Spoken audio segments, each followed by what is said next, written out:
ए भाई, गाड़ी आगे ले।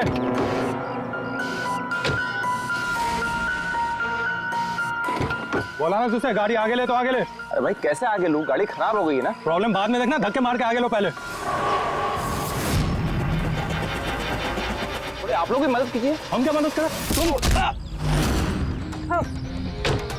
जल्दी। इस आदमी को मैं पहचानता हूँ सर, इसका मतलब हमारी इन्फॉर्मेशन एकदम सही है। यानी कि वो रूट नाम का कंप्यूटर हैकर इसी जगह पे होगा, और वो रूट जरूर कोई खतरनाक प्लानिंग कर रहा है सर। चाहे कुछ भी हो जाए उसे जिंदा पकड़ना है, ये जानने के लिए कि उसका मिशन क्या है।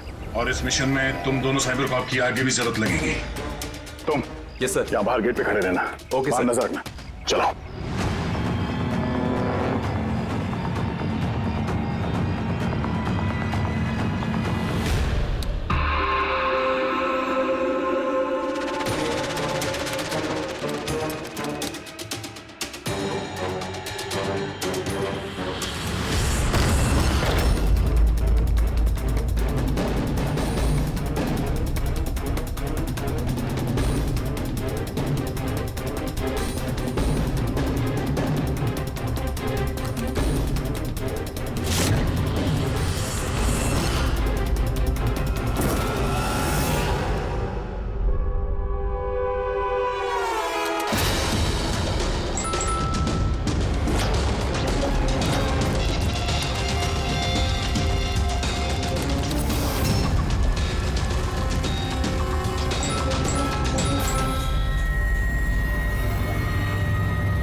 तो कोई नहीं।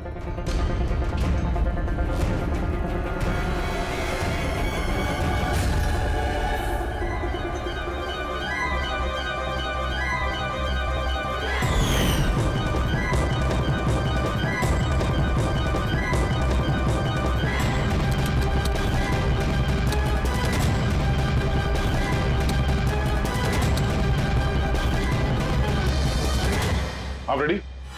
सर सब जगह देख लिया, यहाँ पे कोई नहीं है।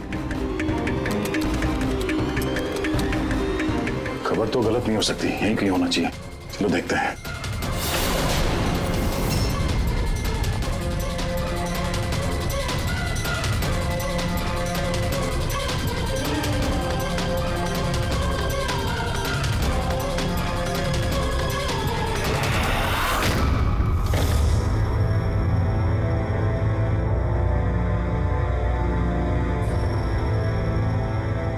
तो कोई नहीं।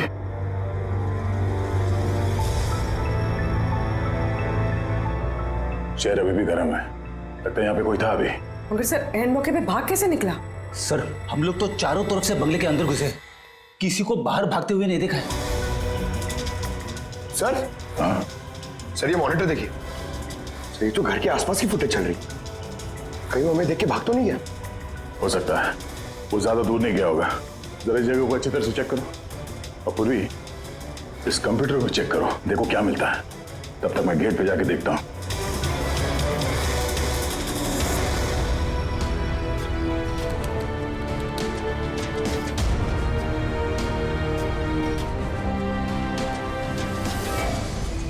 महेश,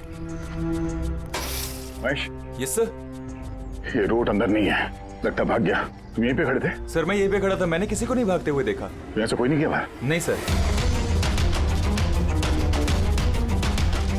मेन गेट से तो कोई बाहर गया नहीं, पता नहीं ये रूट कहां से चला गया। सर बाहर पीछे की तरफ एक गेट है, शायद वहीं से भाग गया होगा।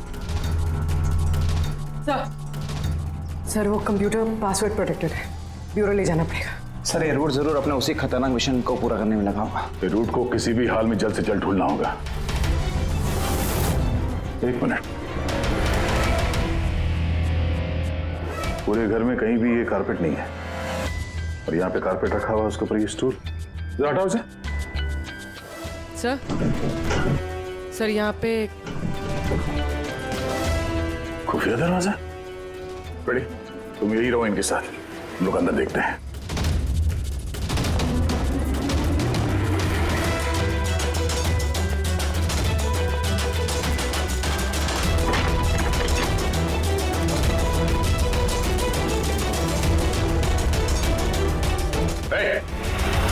अब अगर अपने बचाव में कुछ कहना चाहती हो तो यही वक्त है। मुझे कुछ नहीं कहना। जो भी कहना मेरा वकील कहेगा। सर हमने इस रूट का कंप्यूटर सिस्टम एक्सेस कर लिया है और इंक्रिप्शन में भी सफल हो गए हैं। कुछ पता चला? हाँ सर इसने पिछले कुछ दिनों में इंटरनेट पे भयानक वीडियोस पोस्ट किए हैं। डार्क वेब पर sir. Actually dark web internet की एक ऐसी काली जगह होती है सर, जहाँ पर हर मुजरिम अपने गैरकानूनी कामों को एक टेक्नोलॉजी की मदद से अंजाम देता है, जैसे हथियारों की तस्करी हो, किडनी की चोरी या फिर किसी को मारने की सुपारी। सर ऐसा कोई भी काम नहीं है जो इस साइट पर नहीं होता है। समझ में ये बात नहीं आती, जब सब कुछ इतने खुले में होता है, सबको पता है, तो इसे रोकने के लिए हम कुछ करते क्यों नहीं? सर ये इतना आसान नहीं है। एक्चुअली इस साइट पर जाने के लिए आपको एक कंप्यूटर सॉफ्टवेयर की जरूरत होती है, जो चुनिंदा हाई प्रोफाइल मुजरिमों के पास ही होता है। जैसे कि ये रूट। Yes sir. और सर जैसे कि हमें पता है कि इस डार्क वेब पे आईपी एड्रेस और यूजर आईडी ये दोनों गुप्त रहते हैं। जरा दिखा कौन से वीडियो डाले हैं इस रूट ने।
अरे बाप रे, ये तो किसी डरावनी फिल्म का भयानक सीन है। ये सीन क्यों डाला डार्क वेब में? सर ये किसी फिल्म का सीन नहीं है, ये सब असली में हुआ है और किसी हीरोइन के साथ नहीं, बल्कि एक मासूम लड़की के साथ। जहां तक मुझे याद आ रहा है इसे स्नफ फिल्म कहते हैं ना?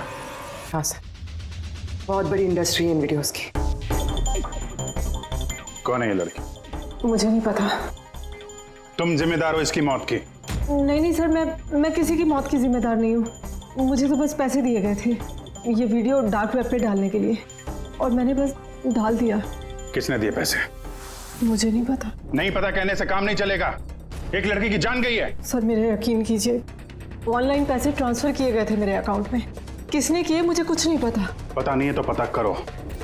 कंप्यूटर की बहुत बड़ी महारथी हो ना, ये पता करना तुम्हारे लिए कोई मुश्किल काम नहीं है। पता करो। अभिजीत, अगर कोई इस तरह का फिल्म बना के अपलोड कर रहा है तो हमें जल्द से जल्द उस तक पहुंचना होगा जो ये मौत का खेल खेल रहा है।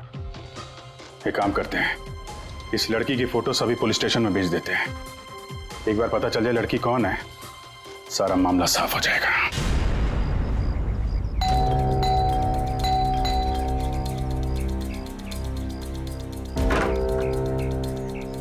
जी कहिए, किससे मिलना है? ये रिया का घर है ना? हाँ, मैं उसका पापा। आइए। वो हम लोग सीआईडी से हैं। आपके लिए एक बुरी खबर है। आपकी बेटी रिया अब इस दुनिया में नहीं रही। पता है, मगर आप उसके मौत के 10 दिन बाद क्यों आए हैं ये सब बताने? आपको पता है कि आपकी बेटी रिया की मौत हो गई है? आप उस कार एक्सीडेंट की इन्वेस्टिगेशन के लिए आए हैं ना, तो आपको ये तो मालूम पड़ा होगा कि रिया का तो फ्यूनरल भी हो गया है। एक मिनट, आप किस कार एक्सीडेंट की बात कर रहे हैं? वही जिसमें हमारी रिया चल बसी है। शेयर टैक्सी में वो पुणे जा रही थी। नहीं, रिया की मौत कार एक्सीडेंट में नहीं हुआ है। ये क्या कह रहे हैं आप? एक मिनट, यही रिया है। हाँ, ये रिया ही है। एक्सीडेंट वाले दिन उसने यही कपड़े पहने थे। एक मिनट, सॉरी बाबू, लगता है कुछ कंफ्यूजन है। आप जरा बताइए कि आपकी बेटी रिया का कार एक्सीडेंट कैसे हुआ था? शेयर टैक्सी में वो पुणे जा रही थी, 7 और लोग भी थे उसके साथ। तो रास्ते में उसकी गाड़ी का बड़ा भयानक एक्सीडेंट हो गया। पूरी कार आग के लपटों में झुलस गई। मरने वालों के तो चेहरे तक पहचान में नहीं आ रहे थे। तो आप लोगों ने रिया को कैसे पहचाना? उसके सामान के जरिए बस हम उसे पहचान पाए। आपने ये नहीं बताया कि ये फोटो कब की है? वैसे हम लोगों को भी पता नहीं कि ये फोटो कब की है, पर पता चलते ही हम आप लोगों को बता देंगे। लगता है रिया का ये एक्सीडेंट सिर्फ एक दिखावा था, उसकी मौत की असली वजह को छुपाने के लिए। सर, अगर रिया का कार एक्सीडेंट एक दिखावा था, तो वो बाकी के 7 लोग जो उसके साथ गाड़ी में थे, कहीं वो भी रिया की तरह ही तो नहीं मारे गए? हो सकता है। सबके परिवार वालों से मिलना पड़ेगा। किस्मत अच्छी थी हमारी कि जो 7 लोग एक्सीडेंट में मारे गए थे, उनमें से एक का अंतिम संस्कार नहीं हुआ था। देखते हैं डॉक्टर सालों के इस लाश से क्या सुराग निकाल पाते हैं। वैसे भी लाशें इतनी बुरी तरह से जल गई हैं कि चेहरा पहचान पाना मुश्किल है। तुम लोगों का शक एकदम सही था। ये लाश टोनी की नहीं। लग ही रहा था सर हमें, लेकिन ये कौन है कुछ पता चला? नहीं यार, ये तो पता नहीं लगा है कि ये लाश है किसकी, लेकिन ये पता चला है कि इस आदमी को कैसे मारा गया। मैंने इसके बॉडी का स्कैन किया तो पता लगा कि इसके पेट में चाकू का बहुत गहरा घाव है। चाकू से? हाँ, चाकू का। और मुझे लगता है उस चाकू के वार की वजह से ही इसकी मौत हुई। मतलब चाकू से मारा किसी और को और उसे टोनी बता के एक्सीडेंट का हिस्सा बना दिया। ये गैंग आखिर करना क्या चाहता है? और इस आदमी की मौत 3 हफ्ते पहले हुई है। ये कार एक्सीडेंट हुआ 10 दिन पहले। वही तो, मतलब कार जब एक्सप्लोजन में जलाई गई उससे कहीं पहले इस आदमी की मौत हो चुकी। 3 हफ्ते से इसकी लाश संभाल के रखी थी ताकि इस भयानक खेल को अंजाम दिया जा सके। यार एक काम करते हैं, जहां पे एक्सीडेंट हुआ था वहीं पे चलते हैं, पता करते हैं एग्जैक्टली उस दिन हुआ क्या था। मैं तो मजे से कार चला रहा था सर, और रेडियो पे गाने सुन रहा था। तभी अचानक से मैं जोर का धमाका सुना। मैं तुरंत अपने कार से निकला और मैंने देखा कि मेरी सामने एक कार आग की लपटों में जल रही थी। मुझे समझ में नहीं आ रहा था कि मैं क्या करूं। तो ये कितने बजे की बात है? सर, मुझे लगता है कुछ शाम के 5 बजे होंगे। है? ये कैसे हो सकता है? सर, एक सेकंड। सर, ये टोल नाके की फुटेज देखिए सर। यहाँ पे तो गाड़ी 3:30 बजे क्रॉस हुई थी। फिर ये जगह वहां से 20 किलोमीटर दूर ही है सर। तो 20 किलोमीटर का सफर तय करने में 1.5 घंटे तो नहीं लगने चाहिए। रास्ते में कोई ढाबा होटल भी नहीं है, कोई चाय वाय के लिए रुक जाए जहाँ पे? एग्जैक्टली। तो उस हिसाब से गाड़ी को यहाँ पे 4 बजे पहुँच जाना चाहिए था, मगर यहाँ पे एक्सीडेंट हुआ 5 बजे। इसका मतलब है ये जुर्म इस 1 घंटे में ही हुआ है। तो गाड़ी को उस समय कहीं ले जाया गया और उन सबको उतार के उसमें 7 लाशें रख दी गई। और उसके बाद गाड़ी को यहाँ पे लाके ब्लास्ट करवा दिया। सब प्लान था। सर, लगता है इन सब लोगों को वहीं लेके गए जहाँ पर रिया को लेके गए थे, वो स्नफ फिल्म बनाने के लिए। जगह जल्द से जल्द ढूंढनी होगी यार। उन्होंने SMS भेजा तो किसी पेड़ की फोटो है। हाँ पूर्वी। सर ये पेड़ जिसकी फोटो भेजी है मैंने, इसे मोरिंगा ओलिफेरिया कहते हैं सर। हाँ सर ठीक ऐसा ही पेड़ रिया वाले फुटेज में भी है। ये देखिए सर, उस फुटेज का स्क्रीनशॉट भेज रही हूँ मैं। सर ये पेड़ महाराष्ट्र के 2 जंगलों में पाए जाते हैं।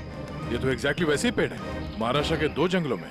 कौन कौन से जंगलों में? सर एक जंगल है जो नासिक के पास है, और दूसरा जंगल एक्सीडेंट वाली जगह से सिर्फ 1 घंटे की दूरी पे है, और इस जंगल का नाम है प्रीफिक्स फॉरेस्ट। जरूर ये मौत का खेल इस प्रीफिक्स जंगल में ही हुआ है।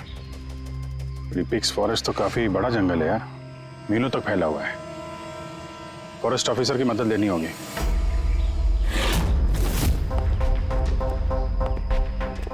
इस जंगल में ये सब हो रहा है, यकीन नहीं होता कि आपकी इंफॉर्मेशन पक्की है ऑफिसर? पक्की नहीं होती तो यहाँ तक आते नहीं हम लोग। आप बताइए कुछ हाल फिलहाल में ऐसी कोई घटना आप लोगों ने कुछ सुनी हो, कुछ देखी हो, जंगल के अंदर कुछ हुआ हो? बिल्कुल नहीं, और अगर ऐसा कुछ होता तो हम जरूर उस पर ध्यान देते। चलो कोई नहीं, फिर भी अपनी तसल्ली के लिए एक बार हम जंगल देखना चाहेंगे। श्योर। वैसे सर आप लोग पूरा जंगल देखना चाहेंगे? क्योंकि मीलों तक फैला हुआ है ये, इसमें काफी वक्त लग सकता है। नहीं, हम पूरा जंगल नहीं देखेंगे। हमें जंगल का वो हिस्सा दिखाइए जहाँ पे कोई आता जाता नहीं है, क्योंकि अक्सर सुनसान इलाकों में ही जुर्म पनपता है। Okay officers. विनोद, मेघना, इन्हें जंगल के उन इलाकों की दिखाने की जिम्मेदारी आपकी है। ओके? जी सर। Yes sir. सर एक सेकेंड। सर ये देखिए, सर ये जंगल का सबसे घना और सुनसान इलाका है। मेरी समझ से हमें यहीं से शुरू करना चाहिए। ठीक है, देखते हैं।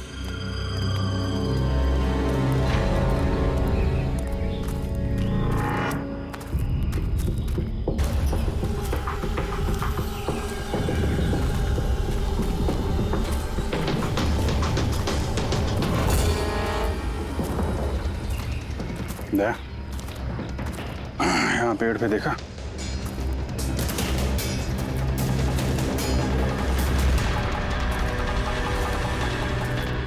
छोटा सा कैमरा।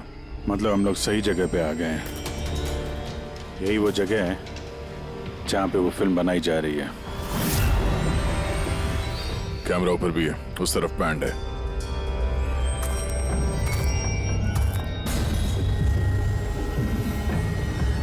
शायद इस कैमरे से कुछ पता चले उनके अड्डे के बारे में।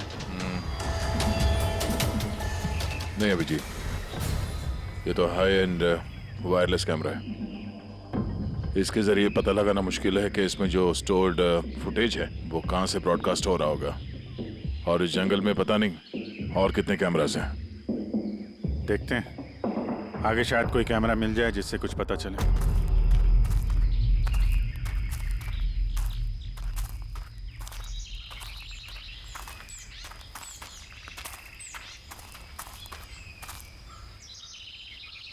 सर सही निशान देखिए, मुझे लगता है हमसे पहले यहाँ कोई आया है। हम लोग सही डायरेक्शन में जा रहे हैं।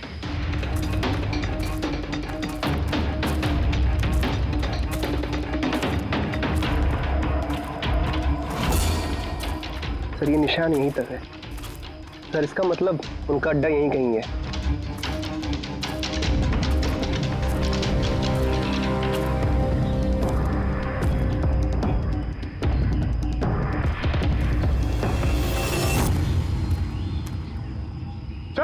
चल जल्दी आइए। एक मिनट चल, एक सेकंड। घबराओ मत, हम लोग सीआईडी से हैं। उठो उठो। सर आप लोग सीआईडी से, मुझे बचा लीजिए सर।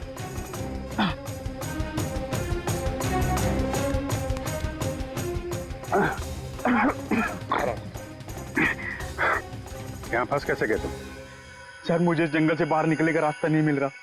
सर उस खूनी ने एक एक करके सबको मार दिया। तुम लोग यहाँ आए कैसे? हम शेयर टैक्सी में सवार होकर सफर कर रहे थे कि अचानक हमारी गाड़ी पंक्चर हो गई और कार रुक गई। सड़क पर पहले से किसी ने कीले और कांच के टुकड़े रखे हुए थे सर।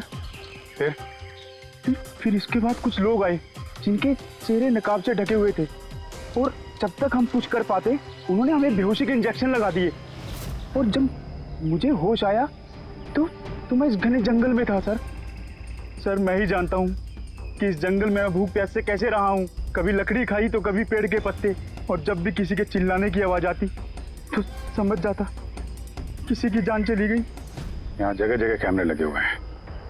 तुम्हारी किस्मत अच्छी थी कि तुम उनके पकड़ में नहीं आए। सर पकड़ इसलिए नहीं पाए क्योंकि उन्होंने एक कैमरा मेरे कमीज के बटन में लगाया हुआ था और वो बटन मैंने तोड़कर फेंक दिया। शायद इसी वजह से वो मुझे ढूंढ नहीं पाए। तुम्हें अंदाजा है कि बाकी के लोगों में कितने लोग जिंदा हैं अभी तक? मालूम नहीं सर, पर कल रात जब मैं पेड़ पर बैठा हुआ था मुझे किसी के चीखने की आवाज आई थी। न जाने वो उनको घायल कर रहे हैं या फिर जान से मार रहे हैं सर।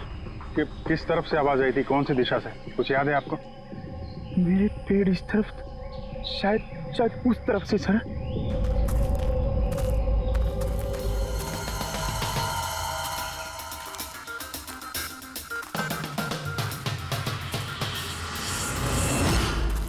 सर खून।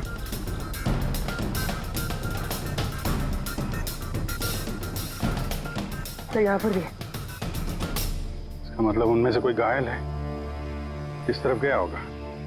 सर ये देखिए, खून के कुछ निशान इस तरफ भी जा रहे हैं। इस तरफ भी खून का निशान है और इस तरफ भी है। दोनों तरफ है, दोनों तरफ देखना पड़ेगा। पंकज, पूर्वी, तुम लोग इधर देख लो, हम लोग इधर देख लेते हैं। विनोद, तुम इनके साथ जाओ और हाँ, हर आधे घंटे में अपडेट दे देना, ठीक है? आप आइए।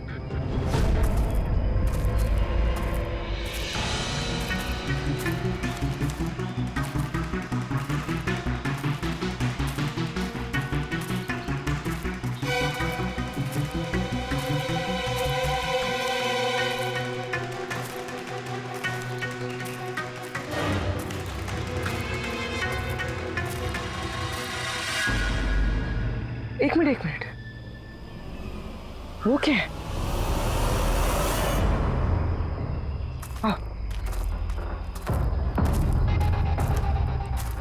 घर, शायद घायल विक्टिम ने यहीं पर पनाह ली हो। जंगल के बीच में घर, मगर नक्शे के हिसाब से तो यहाँ कोई घर नहीं था। हो सकता है ऐसे फिल्म बनाने वालों को ऐसे लोकेशंस की जरूरत पड़ती है ताकि उन्हें कोई ट्रैक ना कर सके। हो सकता है उस घर में जो घायल आदमी है वही मुजरिम हो सकता है पंकज, और ये भी हो सकता है कि आगे और भी कैमरास लगे हों। होशियार रहना।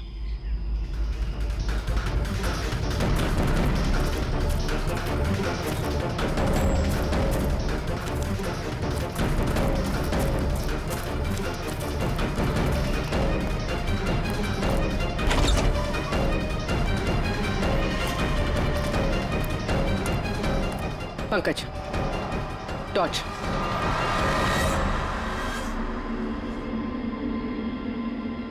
ये घर तो एकदम हिंदी फिल्मों की डरावनी पिक्चरों जैसा।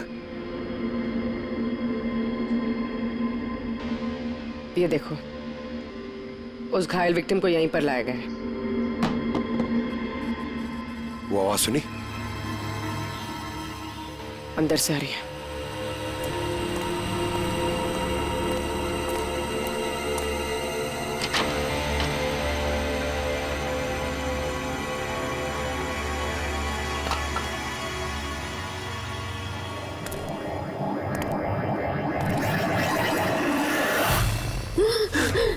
नहीं, छोड़ दो मुझे जाने दो। बाहर आओ। मेरे पास मत आना, मैंने कुछ नहीं किया। देखो, हम लोग CID से, घबराओ मत। आओ, कुछ नहीं होगा तुम्हें। अच्छा अच्छा।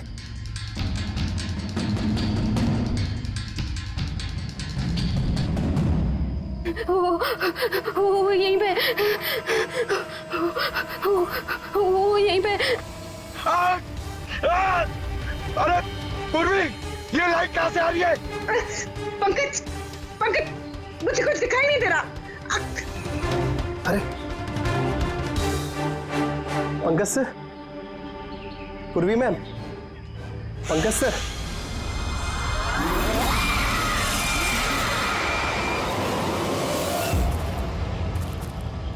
सर, खून के निशान तो यहाँ के खत्म हो गए।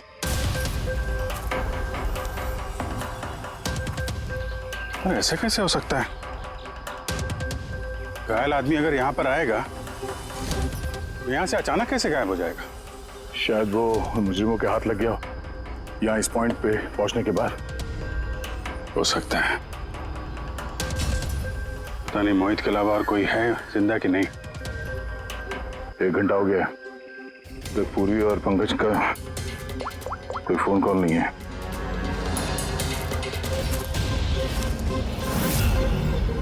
पूरी फोन उठा नहीं रही है।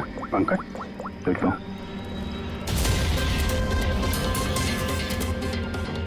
पंकज भी फोन नहीं उठा रहा है। अरे यार किसी मुसीबत में नहीं है दोनों। चलो चल के देखते हैं। चलो। यहाँ पे खून इस तरफ गए थे।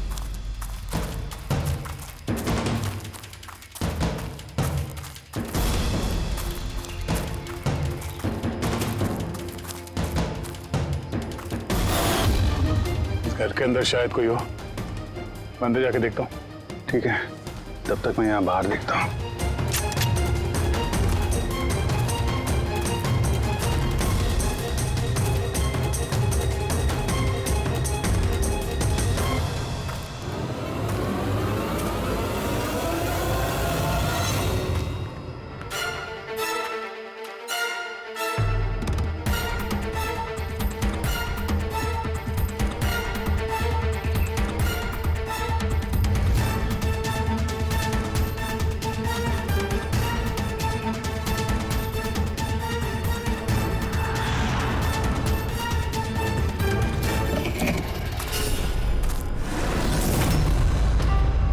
पंकज कब है?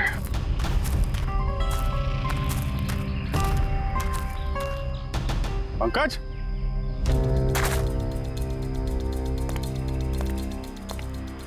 पंकज,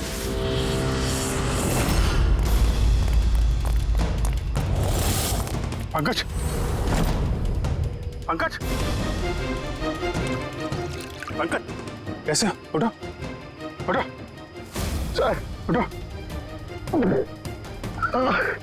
क्या हुआ? है? सर वहाँ पे वो घर में गए थे सर। वहाँ पे एक लड़की थी सर। हाँ। सर बात ही कर रहे थे सर।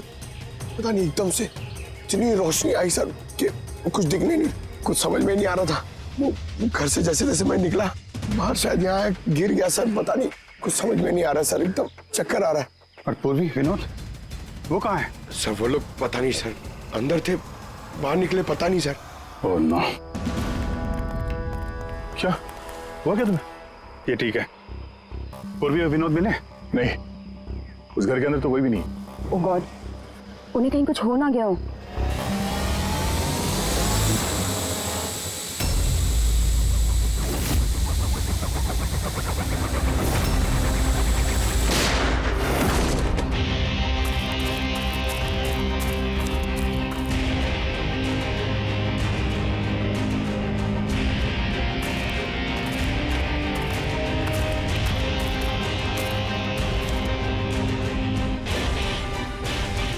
ये सब तो बड़ा मुश्किल होता जा रहा है। हमें वापस जाना होगा। चलो। क्या मतलब? देखो दया, हमें ये नहीं मालूम है कि अपराधियों की तादाद कितनी है, कितने कैमरे लगा रखे हैं यहाँ पे, कितने हथियार हैं उनके पास। ऊपर से हम पे हर वक्त नजर रखे हुए हैं। अभी फिलहाल हम उनसे मुकाबला करने की तैयारी में नहीं है। और पूर्वी, उसे यहाँ पे अकेला छोड़ के चले जाएंगे हम? यार दया देखो, पूर्वी उनके चंगुल में फंस चुकी है। हम उसको बचाने जाएंगे तो हम भी नहीं बच पाएंगे। अभिजीत, क्या हो क्या गया तुम्हें? कुछ याद है सीआईडी में हमें पहले क्या सिखाया था? यही कि सबसे पहले अपने साथी को पीछे मत छोड़ना, चाहे वो जिंदा हो या मर चुका हो। अरे यार, हर लड़ाई रूल बुक के हिसाब से नहीं लड़ी जा सकती। हमें यह भी सिखाया गया था कि प्रेजेंस ऑफ माइंड का इस्तेमाल करना अलग अलग परिस्थितियों में। आई एम सॉरी, तुम्हारे इस थॉट से मैं एग्री नहीं करता। I am sorry. तुम्हें जाना है तुम जा सकते हो, बिना पूर्वी के मैं यहाँ इस जंगल से बाहर नहीं जाने वाला। जिद मत करो दया, हमें यह भी नहीं मालूम है कि पूर्वी जिंदा है कि नहीं। अभिजीत वो एक सीआईडी ऑफिसर है, इतनी आसानी से हार मानने वाली नहीं है। वो बेचारी अकेली लड़ रही होगी उन मुजरिमों से, और अब जब उसे सबसे ज्यादा जरूरत है हमारी, हम पीठ दिखा के भागेंगे यार। ज्यादा जरूरी यह है कि जो लोग उस गिरोह के कैद में नहीं आए हैं उनको बचाया जाए। और तुम्हें पूर्वी की इतनी परवाह है, तुम जिद मत करो, मेरे साथ चलो। हम लोग अच्छी प्लानिंग बना के वापस आएंगे। चलो। इसे हो क्या गया? सर अभी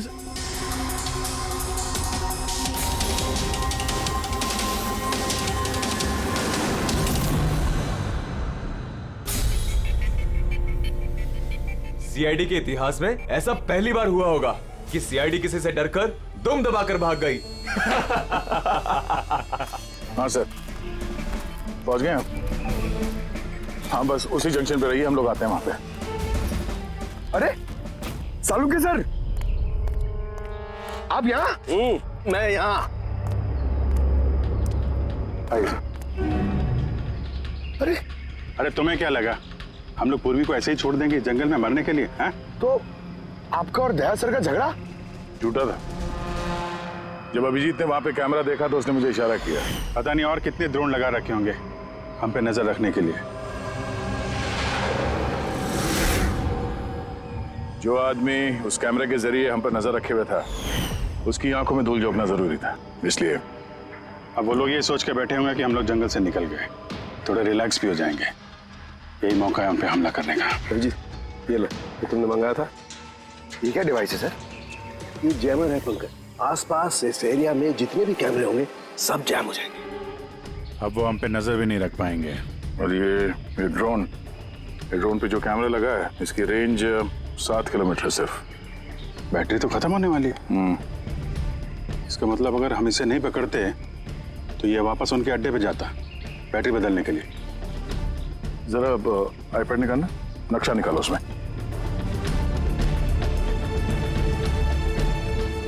ये वो जगह है जहाँ पे हमें ये ड्रोन मिला था और इसके पास ही वो बंगलो है। लगता है यही होगा मुजरिम का ठिकाना। तो चलते हैं, चल के आज़ाद कराते हैं पूर्वी और बाकी जो जिंदा बचे हुए लोग हैं उनको। चलो। नहीं सर, आप मेघना और मोहित आप लोग यहीं पे रुकिए, हम लोग देखते हैं।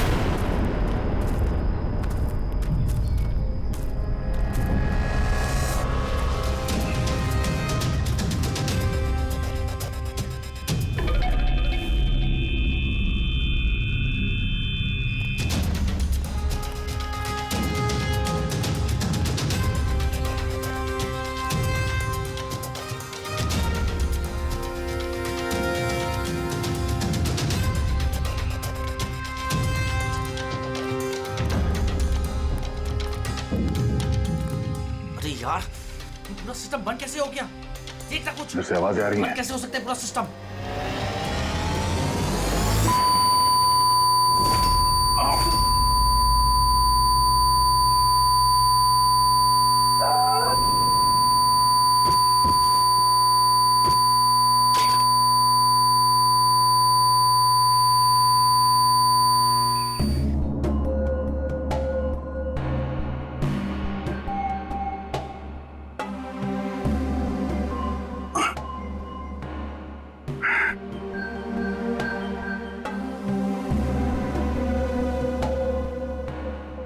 पंकज,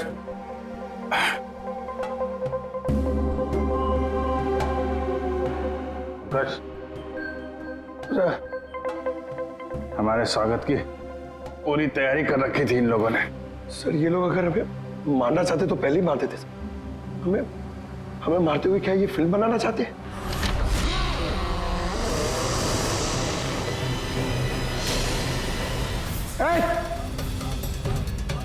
सर्च जाओ, सर्च। मैं हूं पंकज। पूर्वी,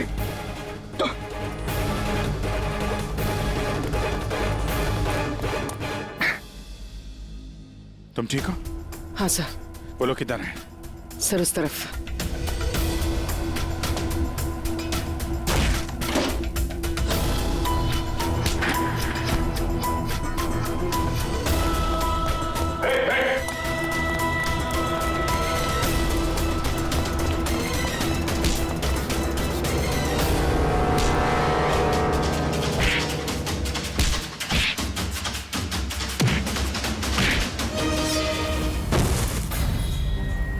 सर चल चल।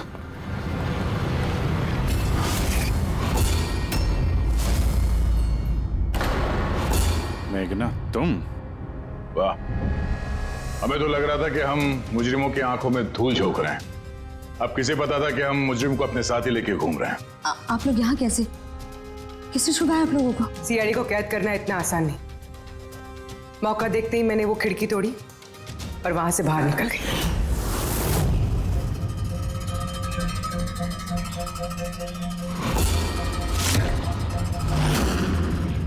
और उसके बाद मैंने उन्हीं लोगों का पीछा किया जिन लोगों को तुमने भेजा था मुझे ढूंढने के लिए। और फिर मैंने उस नकाबपोश आदमी को देखा और उसका भी पीछा किया।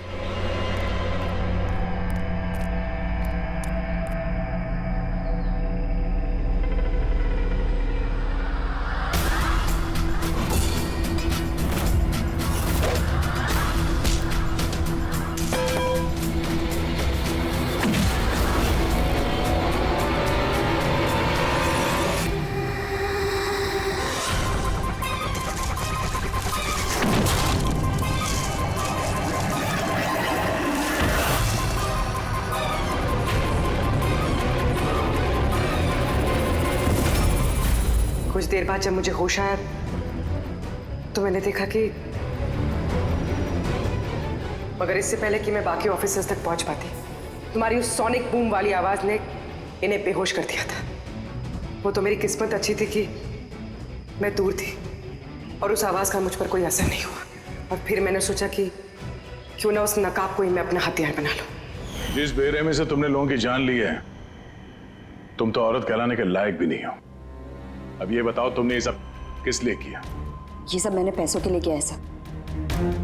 जितने पैसे मुझे इस काम के लिए मिल रहे थे ना, उतना तो मुझे अपनी जॉब में 5 साल में भी नहीं मिलता। और वैसे भी क्या फर्क पड़ता है, रोज इतने लोग मरते हैं, अगर 2-4 और मर गए तो क्या हुआ? तुम्हें शायद मालूम नहीं है कि तुम कितनी बीमार हो। बाकी लोग कहाँ हैं जो तुम्हारे साथ में थे? मैंने किसी को कोई नुकसान नहीं पहुंचाया सर, इतनी भी बुरी नहीं हूं मैं। और वैसे भी मैंने कोई भी खून अपने हाथों से नहीं करा है। मुझे तो एक औरत ने करोड़पति बनने का ऑफर दिया था जो मैंने एक्सेप्ट कर लिया। कौन औरत? बहुत अजीब सा नाम था उसका।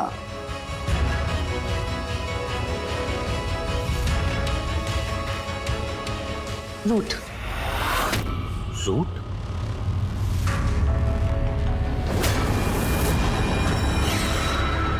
तो रूट है सबके पीछे मास्टरमाइंड। अब उसने ऐसा क्यों किया, उसका जवाब तो अब वही देगी। तो जहां तक तुम्हारा सवाल है, कानून तुम्हें कड़ी से कड़ी सजा देगा।